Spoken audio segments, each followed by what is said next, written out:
एक ऐसी साजिश जिसे पढ़ने के बाद प्रदेशवासियों में गहलोत सरकार के खिलाफ आक्रोश है। और यह साजिश है अशोक गहलोत सरकार की टीकाकरण में नाकामी दिखाने की कि अखबार के पत्रकार को अपनी पहचान छुपाकर अजमेर कलेक्टर का अधिकारी बनकर वैक्सीनेशन सेंटर जाना पड़ा। चर्चित मेडिकेयर, जहां रेंट पर और खरीदने के लिए मिलते हैं संपूर्ण मेडिकल इक्विपमेंट्स, साथ ही आईसीयू केयर और बुजुर्गों की सेवा घर पर करने के लिए एक्सपर्ट नर्सिंग स्टाफ भी, मेडिकल ऑक्सीजन सिलेंडर भी उपलब्ध। चर्चित मेडिकेयर 24 घंटे आपकी सेवा में। नमस्कार, मैं सुशील पाल और आप देख रहे हैं एमटीटीवी इंडिया। आज मैं आपको एक ऐसी खबर बताने जा रहा हूं जिसे देखकर सुनकर आपको लगेगा कि सुशील पाल को आज ये क्या हुआ। जिस सुशील पाल ने हमेशा सिस्टम की पोल खोली, वही सुशील पाल आज आपको एक खबर की सच्चाई दिखा रहा है। और यह सच्चाई अशोक गहलोत सरकार के प्रति राजस्थान में एक ऐसी साजिश की है जिसे हमारी सुबह की चाय के साथ परोसा जा रहा है। ये एक ऐसी साजिश है जिसमें अब अखबार के पत्रकार शामिल हो रहे हैं। और यह साजिश है अशोक गहलोत सरकार की टीकाकरण में नाकामी दिखाने की। एक ऐसी साजिश जिसे पढ़ने के बाद प्रदेशवासियों में गहलोत सरकार के खिलाफ आक्रोश है। लेकिन इसकी सच्चाई कुछ और है जिसे आज एमटीटीवी न्यूज आपको बताएगा।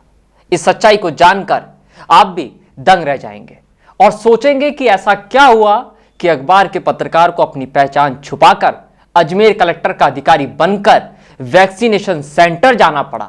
ऐसा क्या हुआ कि अखबार के पत्रकार को वैक्सीन की शीशियां कचरे के डब्बे में मिली।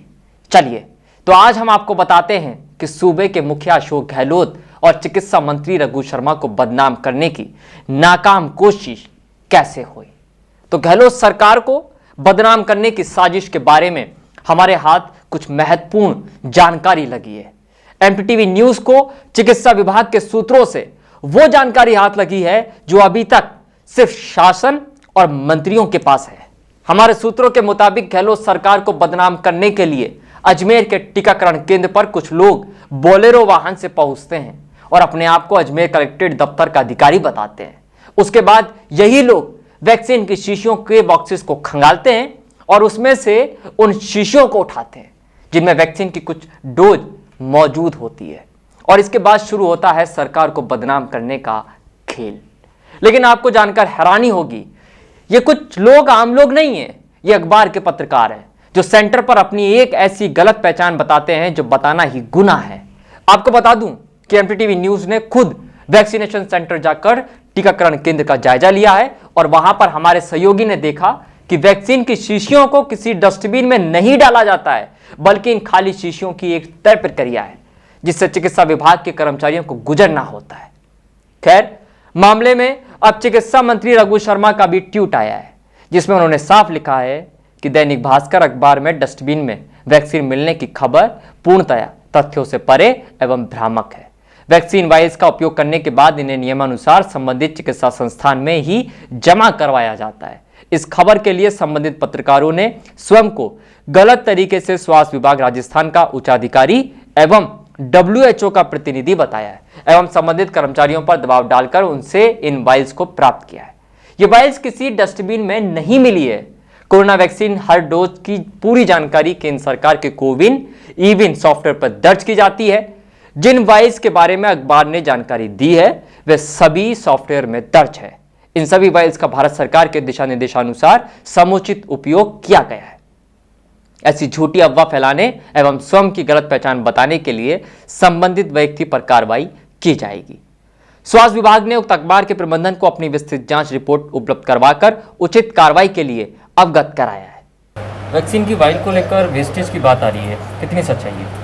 देखिए, अभी कहीं मैसेज आए थे कि वैक्सीन की बर्बादी की जा रही है। मैं आपको बता दूं, वैक्सीन की किसी प्रकार से कोई बर्बादी नहीं की जा रही है। हमारे यहाँ पे वैक्सीन का हर वैक्सीन के साथ एक वेस्टेज फैक्टर निर्धारित होता है। जैसे कि एग्जांपल आपको बताऊं कि अगर मान लो 10 वैक्सीन की डोज, एक डोज शीशे में 10 डोज हैं और 8 या 9 लाभार्थी पहुँच गए, तो कोशिश ये रहती है कि हम 10वें लाभार्थी बुलाने की कोशिश करें। कई बार आपको ध्यान होगा कि जनता में अप्रोच होता है कि आज हमारे को वैक्सीन लगेगी क्योंकि हम 2 या 3 पे वैक्सीन खुलने की ये मना किया हुआ है। लेकिन कई बार ग्रामीण क्षेत्रों में विशेषतः इंटीरियर्स के अंदर 8 या 9 इकट्ठे हो गए तो हमें वैक्सीन भी खोलनी पड़ती है। तो 1 और 2 डोज तक जो बच जाती है, मैं आपको बता दूं ये वैक्सीन पोलियो जैसी वैक्सीन नहीं है जिसको हम वापस दोबारा दूसरे दिन काम में ले सकें। एक बार इस वाले को खोल दिया तो निर्धारित समय के बाद ये वैक्सीन ख़राब हो जाती है, इसको रीयूज़ नहीं किया जा सकता। तो जो 1 या 2 डोज उसमें रह गई है वो एक परमिसिबल मैटर के अंदर होता है। कई बार तो 11 डोज निकलती है, तो किसी शीशे में हम 11 लोगों को भी लगा रहे हैं। तो कुल मिला के हर वैक्सीन का एक निर्धारित वेस्टेज फैक्टर होता है, उसी लिमिट में कार्य किया जाता है। अनावश्यक रूप से किसी प्रकार की वैक्सीन खराब नहीं किया जा रहा है, इसको हम ये कहते हैं कि बर्बादी की जा रही है। वहीं पूरे देश में टीकाकरण की अगर हम बात करें तो आपको बता दें कि यूपी और बिहार के बाद राजस्थान नंबर 3 पर है। इसके बाद एमपी, गुजरात और दिल्ली का नंबर है। और इससे पहले तो राजस्थान पहले स्थान पर मौजूद था, लेकिन जब से गहलोत सरकार को वैक्सीन मिलना बंद हुई है तब से हमारा आंकड़ा निचले पायदान की ओर है। इसके साथ ही आपको यह भी बता दूं कि यही अशोक गहलोत सरकार है जिसने पूरे भारत में सबसे पहले वैक्सीन के लिए ग्लोबल टेंडर का जिक्र किया और उसकी शुरुआत भी की। मुख्यमंत्री अशोक गहलोत ने तो केंद्र सरकार से यह मांग भी की थी कि वो ग्लोबल टेंडर के जरिए वैक्सीन को खरीदे और राज्यों को उपलब्ध करवाएं, जिससे थर्ड वेव आने से पहले ही हम एक बड़े संकट से अपने लोगों को बचा पाए। चलते चलते हमें एक बात बताएं कि क्या कोई पत्रकार अपनी पहचान छुपाकर किसी पुलिसकर्मी की बंदूक को फायर कर यह जान सकता है कि वो चलती है या नहीं? और अगर कोई ऐसा करता भी है तो उस पर क्या कार्रवाई बनती है? ठीक ऐसा ही कुछ इस पूरे मामले में हो रहा है।